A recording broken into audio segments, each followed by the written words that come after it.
Mina olen Airis Meier. Mul on 2 last, kellel on sünnijärgselt 2 kodakondsust. Eesti ja Hollandi. Praeguse kodakondsuse seaduse järgi peavad nad 18-aastaseks saades loobuma osast oma identiteedist. Kusjuures praegune kodakondsusseadus on põhiseadusega vastuolus. Täna hääletas Riigikogu, seesama Riigikogu, maha eelnõu, mis oleks selle vastuolu likvideerinud.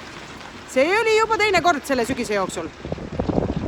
On ilmselge, et istuval valitsusel ja just nimel istuval ei ole tahet Eestit suuremana hoida ning nad ei hooli sellest, et ka need eestlased, kes elavad välisriikides, tahavad olla ja ka jääda eestlaseks.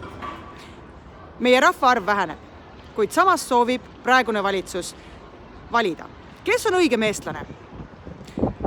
Et see situatsioon muutuks, on vaja vahetada valitsus. Esimene võimalus selleks avaneb 3. märtsil. Kui ka sina tahad muutust, liitu minu ja veel 2400 eestlasega üle maailma, liitudes selle survegrupiga Facebookis. Õigus jääda eestlaseks. Võitleme oma õiguste eest.